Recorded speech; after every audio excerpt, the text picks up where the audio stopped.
Welcome back, everybody. Chef Chris, Sam Ed, we're here to virtually taste with you through some wines like we do every single week. We do 4 here in person at Thursday night tasting downtown Mount Airy. For those of you that can't be here, we invite you to try these virtually at home with us. And these are your 2 selections for this week. We have one that says it's from Italy, but the grapes are actually grown in Romania. There's a beautiful bubble that we're going to start out with, and then we're going to move on to one of our favorite producers, Ramos in Portugal. So, Chef, there's a theme here. These are the 2 countries that I went to. This is very exciting. Yeah. This is a trip down memory lane. Yeah, so we are very Keep fortunate. the good times rolling. Yeah, we're very fortunate to have the ability to sneak away every now and again. I guess the first 6 years we were here, we didn't go anywhere. It was, I snuck away to Oregon. But That's right, you did. But that was about it. And you know, that was I really, can't believe I forgot that, because that was so paramount in you getting down with Pinot Noirs. It was, and you know, the impetus of the trip was to see Sam. Right. You know, our son who was living out there, and you know, we hadn't really seen him face to face in a long time, and so. And of course, it was Sue's birthday, so we had all this family stuff. So it was a big family trip. However, you know, I hijacked it and turned it into a wine trip. It's great. It's kind of what I did with my family trip to Italy. Yeah, I can relate. there's a theme. I dragged my poor parents across Italy doing wine tastings, and they were sleepy all day long. I bet. Full of wine. Well, Chef, since this will all tie together because this is Pinot Noir. So your trip to Oregon and my trip to Italy. This is perfect. But we haven't been to Romania yet, so we need to go to Romania. Got to put it on the short list. That's right. So Look at the crema on this. Good gracious. Because the ownership of the winery, they also had holdings in Italy. They were somehow able to list this as an Italian wine. It's going to say Italian on the bottle, but the grapes are from Romania. They don't try to hide that. It is quite a stunning wine. And I think this is the Bendis Rosé from Petrovesalo Cremant method. So the Cremant method is what we see from Prosecco, right? That's the most famous place that does it. They're not the only ones, obviously. And that is a large tank. Generally speaking, this is meant for kind of what I call turn and burn, get the bubbles in, get the bubbles out, saves a lot of money, gets wine to the market quicker. But there are people that are using the Charmant method or tank method and still making elegant wines by leaving the wines in the tank much longer, so they're on the lees much longer, so they get more of those champagne or traditional method characteristics. And Chef, this I think is a great example. This is, I wouldn't say this is a champagne, but it's certainly not a Prosecco either. No, it's not. And you know, some people, this is weird because I've gotten through this video, not to harp, but I just got a couple of wine shipments from Oregon. You know, the wine clubs that I joined, and you know, he does a Cremant, but he does a dosage. In the bottle. So I guess you could go either way. You could do it a tank, or even though it's traditional method, he still calls it a Cremant. And Cremant is traditional method. Okay, I thought you said this was Cremant. No, it's Charmant. Charmant. So Charmant, that is confusing because Cremant is a traditional method of making in the traditional method, but it's just not in champagne. I misheard my old ears because they sound very similar. Yeah, and Charmant is a technique of making the bubbles in a tank. Gotcha. So that's a good point, Chef, because that would be very confusing to a lot of people. But Charmant is the classic name for it, but I think most people kind of call it the tank method. Tank method. Because it's more descriptive of what it is. Well, yeah, now you know what you're getting into. Whereas the traditional method to make Cremant or champagne is fermented in the bottom. That secondary fermentation, that's important to what the final product is. So this type, where it's taken more seriously in the tank method, they're spending more time on these, and it's a vintage. You'll see here that it's a 2020. You don't typically see that from Charmant or tank method wines. Chef, what is your impression on this wine? I love it, and just real quick, this bottle is awesome. It's really It has cool a bottle. lot of character. It's a little shorter in stature, as you'll see, but much wider at the base. You know, Yeah. wonderful punt on this. I mean, it is an impressive Yeah. bottle. So I mean, you know, Agreed. there's certainly, like as you said, They're spending some money on that it's glass. a vintage. It spends more time in the tank, and Mm-hmm. then all the money they spend on the, because you know in bottling you got to reconfigure your whole line yeah. just to accommodate this. Absolutely. So you know they've put a lot of care into it, and it shows in the glass. Absolutely. This is, we've been dabbling with Romanian wines and Georgian wines, not, United States, but Georgia, the country. And these type of areas are ancient wine producers. They're important. You know, we need to step up our game, get more into some Croatian and Slovenian stuff as well. You know, when I was in Italy, almost every cellar I went into had Slovenian oak. So they're an influence in so many ways, that part of the world, the old world, to modern making wine, techniques as we know it today. So that's why we're diving into these countries. These are not weird wines either. Like I think some people are like, oh gosh, because we've had some stuff from like Turkey and Tasmania. Yeah, and they're getting a little bit more different than mainstream wines. This is absolutely stunning in my opinion. I hope you're enjoying it out there. To me, I would consider Romania and Georgia Europe, even though everybody has their own. I'm not to get geopolitical, but I mean, land mass wise, I mean, it's very European. Sure. And the growing is very European, and certainly it's going to have a lot of reflections. I mean, they're very, very old cultures. So it's not like they're hacking it. I mean, they know what they're doing. Yeah, the thousands of years probably. I mean, hard to prove, but I would suspect. I mean, if they've been doing it for thousands of years in all the countries around them, chances are they've been doing it there too. You know, part of it is different cultures didn't document as much as others. I mean, really, that's Or the just bottom don't line. care. You know, it's Yeah, not I mean, making what we do, wine. like we don't have to write a I mean, story why about it. would we do that? It's just part of who we are. Of Well, course I mean, we it's are. like the people that don't do social media, and people think that those people don't exist or not do anything. They're doing everything. They're just not putting it out on social media. Correct. I think that's part of kind of if you take that mentality and you go back into different cultures hundreds and thousands of years ago, just because it's not documented doesn't mean it didn't happen. Yeah, I So- mean, just because they weren't bragging and exporting doesn't mean they're not making killer or Yeah. marketing. You know, because sometimes countries didn't want to trade their juice. You know, so that's really how a lot of it. You're trading wine for other goods like sugar or flour, whatever it may be. Maybe they just want to hang on to it. So, but this is fabulous. It's really interesting because it's dry yet creamy. Yeah, it's beautiful. That extended lease times really makes a serious difference in the elegance of this wine. Also, I want to make note that this kind of like underripe strawberry thing has this in it, that pop of acidity at the end makes this a fantastic food wine, particularly this time of year. You know, here we are mid-May now. We're having, we've been blessed. We've been having a very cool May. It's been highs in the high 70s instead of in the low 90s like we could have. And even when it pops up, it pops up into the high 80s. It doesn't stay there. Doesn't live drops there. Right. Like this morning. Felt like a fall morning. I mean, I went outside in a t-shirt this morning, and the sun was starting to come up, wasn't quite up. All the birds were, they were deafening. They were up and ready to go. But it's like, wow. Yeah. It's crisp fall morning. I went up to see my good friends the Rascos last night, and I took my Santa Fe instead of my Jeep. Oh, my wow. Jeep doesn't have the doors on it. And he was making fun of me for not, because, is it too cold for you? Well, I was like, well, it's pouring rain, and it's 64 degrees. Yes. And I'm going 70 miles an hour. Yeah, Yes, it's too it cold is. for me.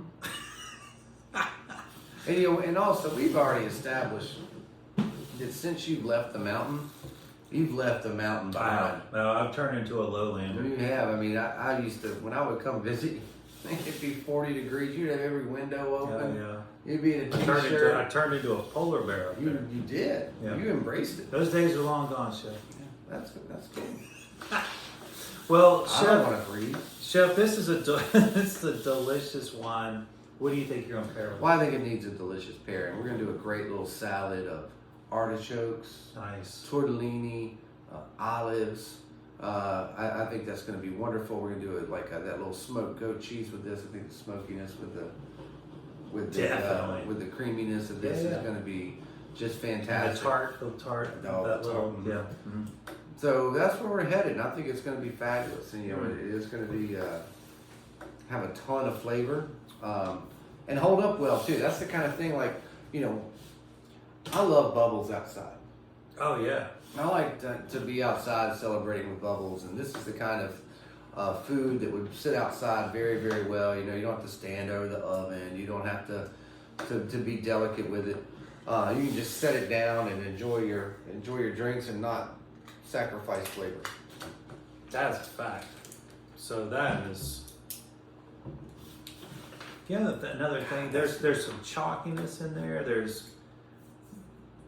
There's the incredible urge to keep pouring that in your glass. I mean, I was like, I saw you opening the red. I'm like, oh, we're not going to just keep hammering this for a little while? And it's only 11.5% alcohol, so it's sufficient, but not overly sufficient. Yeah, it's day drinking right there. So you can have that extra swig or two, All right, well, Chef, this will be reminiscent of our big trip to Portugal we did in March. Was my first time in Europe, and I'll never forget. I'll always have a place in my heart for Portugal. And Chef, we didn't get to see the whole country. Thank you. We stayed in the north. We stayed in the north, We were Norsemen. and boy, there was so much to do, so much to see. Oh, and we barely scratched the surface in the north too. Even with all the driving and traveling, we were traveling every day, and we still hardly. And especially for such a small country, there is so much to see and do. So we're gonna have to go back multiple times. Absolutely, that is the plan, Stan. We got to go back. Well, one of the big reasons that we wanted to be in Portugal was because of winemakers like Ramos. Ramos is considered by most, or if not many at the very least, as the best winemaker. Of course, we did go to Wine and Soul, and that was pretty cool. I don't know how you do better than that. I don't know how you do better. I mean, obviously Ramos is super high end and up in that echelon, but Wine and Soul was, and that drive there. I mean, it was just tucked away in this little village. Like you wouldn't. Oh yeah. You'd never find it if you didn't GPS it. Yeah. I mean, it's just like a. You don't just stumble into No. that. And that was a long day of driving too. So Ramos is from the Teneo. I can never say it right. It's in the it's in the very southern tip of Portugal. We were way up at the north, and we actually looked at driving down there, and it was going to be like 5.5 hours, and then of course probably 2 or 3 hours of drinking. Drink for a few hours and then drive back. It doesn't sound safe. So it just didn't make sense as much as we wanted to, so we're just going to go back and hit southern Portugal and visit Ramos. This is their... What I want to do, of course, with no means at all to do it, but when we go back, I want to rent a van and go to Portugal in the north where we were, and just go work our way down to the south, and then go spend a week in Spain, then go up and hit France and Italy, and just take like a month and just drive through all those wine regions, and just staying at B&Bs or whatever. And you're already right there in Spain. That's what I'm saying. I mean, and just really see it from the window, not from the plane. Yeah. And really, get to stop at the villages and drink our way through the small places. Yeah. I'll start a paper route. Anybody want to buy a painting? Hey, there's a beautiful one right there, but you wouldn't sell that one. I wouldn't sell that one. No. But I'll paint you one. The one I have, you painted for me is absolutely beautiful. You see, you can start with that one. Vino Tinto. So it's a red blend. It's a Reserva level from Ramos. This happens to be their 2020. Remember now, and when we see the vintage on southern equator or south of the equator, southern hemisphere is the word. Southern Hemisphere. You are all over it.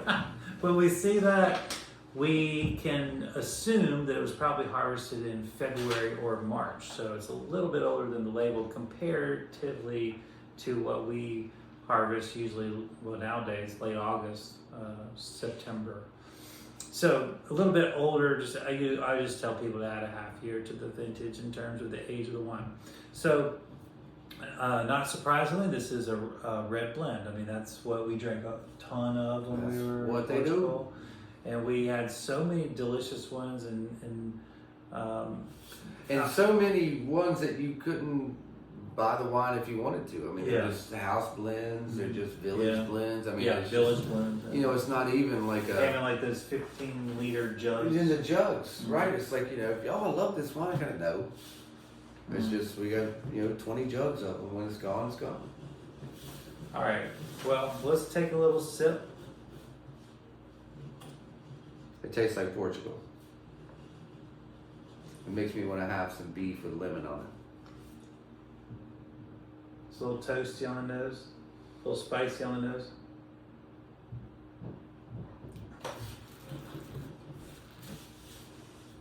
Just as typical as all Portuguese wines, great texture, mouthfeel, weight, without the ruggedness, I would say. This is very polished.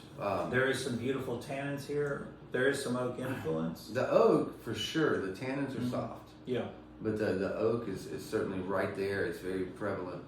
But I love the weight of this wine. It's not overly heavy, but it drinks big Yeah. without the heaviness. Of course, Alentino, if I'm saying it properly, I can never say it right, but it is, like we said, very southern. I mean, you're talking about approaching Africa southern. And so you can taste the sunshine in this bottle. You can tell that these grapes... Super ripe. Now, we were in the north, and they were talking about hitting temps of 120 and 130 last year. In the Douro Valley, down at the, and that's what's so funny about that area. So down at the water, at the river, at the Douro River, when you were, even with the water, at those lower vineyards, 120, 125. Mm-hmm. And as you go up, and they said that the river is so long and low that the wind doesn't really get down there. Yeah. And so it's a much different wine they make down there. But then of course we know the elevation. It would be Drastic. 80 degrees at the top of the mountain. In a short distance because they were so right, steep. and so it's so steep. So I mean, you would be up at the top of the mountain where it'd be 80, and like at the simultaneously at the bottom, it's 120. Yeah. And so they really separate their terrace fruit, and separate it for that. The stuff down at the river is all going to port, and so it's fascinating. Mm-hmm. Yeah, and for port, that's great. There's Riesling down there, and that's just fabulous. But and some other dessert wines that they make. But you really have to be a lot more than just a blender to succeed in topography like that. You have to know your stuff. Yeah, but blending is an art. It's not a science. It's because it doesn't scientifically. There's not a formula for blending. You have to taste through blends. So obviously the Ramos team is very adept at that. We've never had a bad wine from them. That is a fact. We've only that is an absolute. And we've had some of the best wines we've ever had. We've had regulars buy their request to buy their wines, and they can buy any wines that they want, particularly at the chef's table style. Particularly, and Ramos is one of those wineries too where they don't have a varietal that's a throwaway varietal or just like when you taste through their white portfolio, every bit as good as their reds. Agreed. And so a lot of times you'll see people like, well, we've got this winery, let's make a chard or let's make a Pinot Gris, whatever it may be, just so we'll have it. I mean, their whites are right on par with their reds, if not superior, because really a lot of the cuisine that you would serve in southern Portugal is going to lend itself to whites. We saw that firsthand, Mhm. and they have representation all over. Just because they're based in the southern part, they have they're making wines from different parts of Portugal, all different parts of Portugal. So kudos to them for that effort as well. Just trying to make great wines. You know, just like our friends at Wine and Soul. You know, they're doing different things in traditional areas, and I like that too. So, like some of their field blends where they have 43 varietals and not even a like hectare. an acre and a half or something. Yeah, I mean it's like 43 varieties, and they're just, and it was stunning. so cool. I think it's probably why it's so stunning. Right. Well, there's certainly, even in these blends, you're still getting a sense of place, and I think that's important as we kind of get attached or want to know. We want to get more connected with the wine. Being able to taste where it came from is part of that. You know, even beyond the stories about the winemaker or the winery, being able to actually taste something different with your tongue without using your ears, not having someone tell you what you're supposed to taste or the story behind it. Love it. Does your tongue tell you a story? Does it tell you a story of place? And I think that's one of the many, many layers of wine that makes it so special.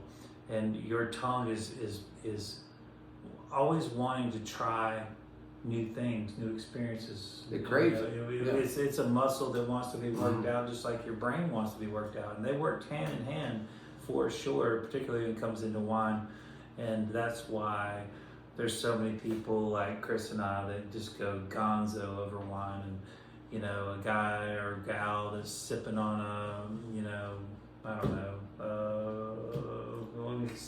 I want to say a beverage that doesn't offend anybody. A White Claw, how about that? No offense. No offense. I mean, you're going to probably enjoy that beverage on a different level, a much less cerebral level, and certainly you're not going to think about where did this come from. Well, and you're talking about machine-made start to finish. A lot of laboratory work. It's just a recipe. Yeah, and it's the derivatives that go into it don't come from nature.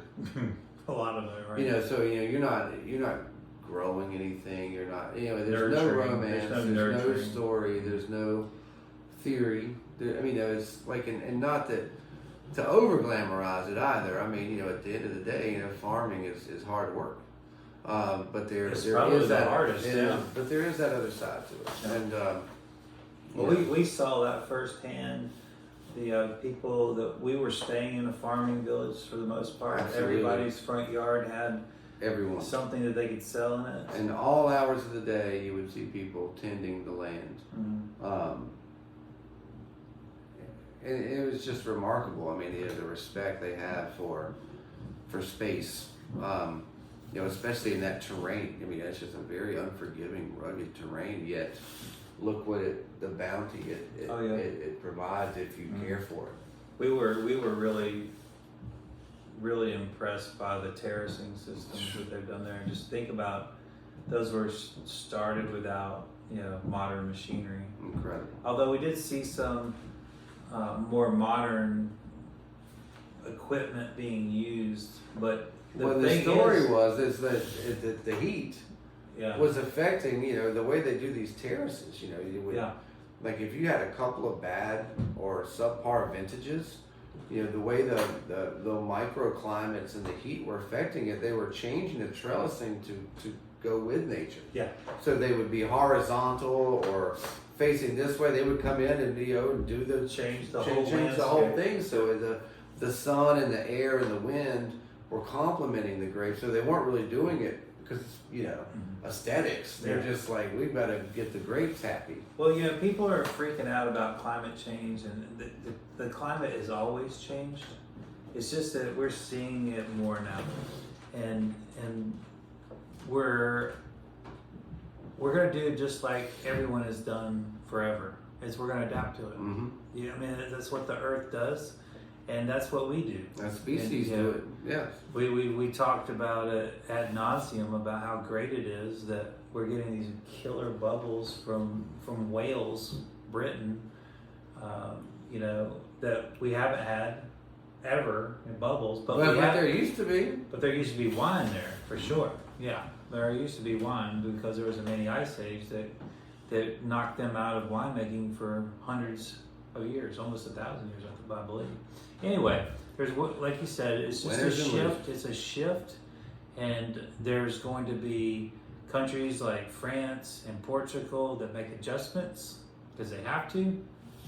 But then there's countries that won't have to make any changes. Absolutely, they're going. Or there'll be some that'll be, hey, let's start growing wine. So. Yeah, I mean, you start, growing coffee in places you never thought you could, and all these crops that would you once thought impossible, or now will flourish.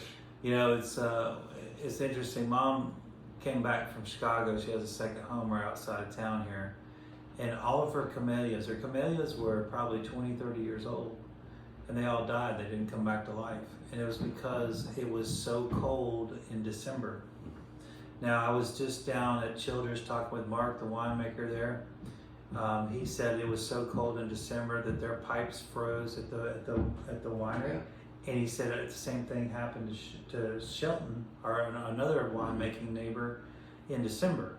I mean, so we're not necessarily getting any warmer in North Carolina. We're getting potentially colder, and so ours it's so bizarre. Such a mild. Well, last year I thought was a very mild summer, and but February was warm, and so it's different weather patterns. Yeah. It's not necessarily extreme here in North Carolina, but in some places things are going extreme, or they're experiencing different weather patterns altogether, like in Wales. Yeah, and you're getting different patterns at different times. Yeah. So I mean, it's the weather is not climate. And Right. I mean, weather's always erratic. The weather's going to be what it's going to be. So, but that's not what we should base whatever you're in the mood for. I think they're both delicious. Which one do you want? You haven't told us what we're going to have with the Ramos. I've got some beautiful flank in from Brasstown. Nice. Brasstown beef. So we're going to have to roll with that. I think we're going to do a little pasta. Beautiful. A little flank and pasta. I love add some tomatoes, some umami. Yeah, that tomato would go and some so well. juice and some cheese. We're gonna need There's cheese it up. There's some beautiful acidity in this wine as well that I did not mention that I think tomatoes would hold up great against. I think they're gonna be right with it, and so we'll put a lovely cheese in with that and some great pasta. I think it's gonna be. Thank you. Well, we gotta head out. We're at one more. We got a big night ahead. Thank you. And we got lots to do this afternoon. But we're gonna have another sit with you as we finish up here. I wanted to say Happy Mother's Day. I didn't say that, I don't believe, in the last video, but Happy Mother's Day. We just passed, and for all you mothers out there, if I missed you, I was very fortunate enough that my mother, as she always has come in from Chicago to visit me on Mother's Day, because she knows that it's a busy day in the restaurant industry and I always have to work. And I also want to mention that I haven't got to see my beautiful stepmother, but I was able to send her some flowers, and I hope that brought you a lot of joy. If you happen to watch this video, you're a heck of a mama, and I'll hopefully see you in the very near future. We can celebrate Mother's Day then. Wow. And listen, I didn't even get to say Happy Mother's Day to my other mama, Sweet Roberta. Roberta out there. Cheers to Roberta. Cheers to all our mamas. All the mamas out there. Cheers to Mama G Goins. Mama G. She's a classic. Always a classic. Always around to help us and give us a smile. I don't know that and some good advice. Some great advice. I don't know if she's watching our wine videos, but if she is, we sure do appreciate all you've done for us. So, mothers, starts with Mother Earth, and then it does, and goes from there. And it goes from there, and all the mothers out there that make it all possible, right? It's a beautiful cycle. Yeah. Chef, I just can't help but notice I've been blocking these beautiful flowers. And are they not stunning? Yeah, what's going on with those? So what's going on here is our dear friend Kate at Hedge Farms Man, those are back stunning. in there swinging. And these are not like commercial flowers. No, these are all These grown all- on her farm. but they're different species, right? Oh gosh, I mean, they're what I mean is like they're not what you get in a typical floral arrangement. Lord no, you wouldn't find any of these at a commercial.